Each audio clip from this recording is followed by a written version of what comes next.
লাগালে জীবনের সোনা ফলাতে পারবে। রাতারাতি কেউ বড় মানুষ হবে না, হঠাৎ কোনো অসুবিধা কারো হয় না, হলেও তা বিশ্বাস করে নিজেকে দুর্বল করো না।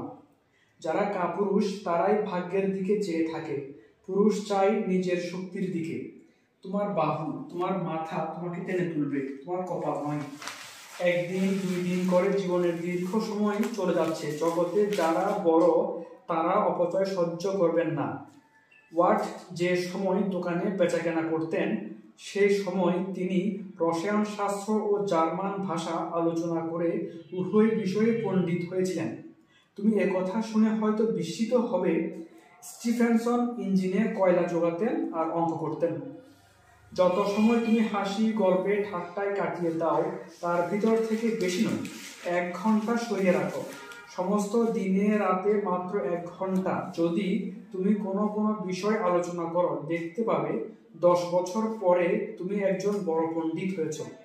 বন্ধু ও সঙ্গীতের কাছে তোমার সম্মান বেড়েছে। হয়তো তুমি সমস্ত জগতের ইতিহাস জেনে ফেলেছ, অঙ্কশাস্ত্রে প্রভূত পাণ্ডিত্য লাভ করেছ, একজন বিখ্যাত হোমিওপ্যাথিক চিকিৎসক হয়ে পড়েছ, কিংবা অর্থসহ সমস্ত কোরআন শরীফ বা গীতাখানা মুখস্থ করে ফেলেছ। ডাক্তার মেসন গাড়িতে রাস্তায় রাস্তায় ঘুরে বেড়াবার সময় একখানা বৃহৎ পুস্তক অনুবাদ করে ফেলেছিলেন। ডাক্তার ডারউইন বেড়াবার সময়ে তার অধিকাংশ বই লিখতেন। ডাক্তার বার্নে গান শেখাবার জন্য যখন ছাত্রের বাড়ি থেকে অন্য ছাত্রের বাড়িতে যেতেন, তখন পথে তার হাতে দেখা যেত ফরাসি ও ইতালীয় ভাষার ব্যাকরণ।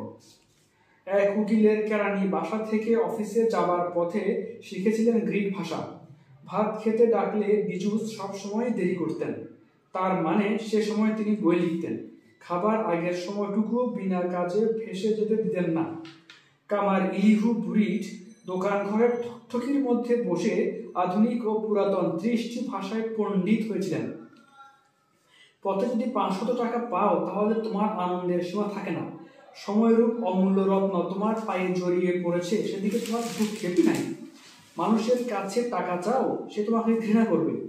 সময় সম্পদ নিয়ে তোমার দরজায় দাঁড়িয়ে, দয়া করে তার রত্ন উপহারগুলি গ্রহণ করো। কতকগুলি যুবক বাক্সটারের কাছে দেখা করতে যেই বলেছিল, মহাশয়, আমাদের ভয় হচ্ছে, আপনার সময় নষ্ট করছি। অভদ্র? জ্ঞানী বাক্সটার বললেন, নিশ্চয়ই। জ্ঞানী যারা, তারা নিরন্তর সময়ের প্রান্তর হতে মণিমুক্তা কুড়িয়ে নিচ্ছেন। তুমি আমি সুযোগের আশায় সময় নাই বলে দারিদ্র্যের মিথ্যা অজুহাতে বোকার মতো দাঁড়িয়ে আছি।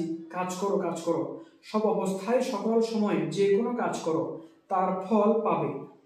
প্রথম হয়তো তোমার পরিশ্রম সার্থক হবে না, তাতে নিরাশ হও না। বিখ্যাত সাহিত্যিক এডিসন স্পেকটেটর লিখে গৌরব অর্জন করবার আগে বস্তা বস্তা কাগজ লিখেছিলেন।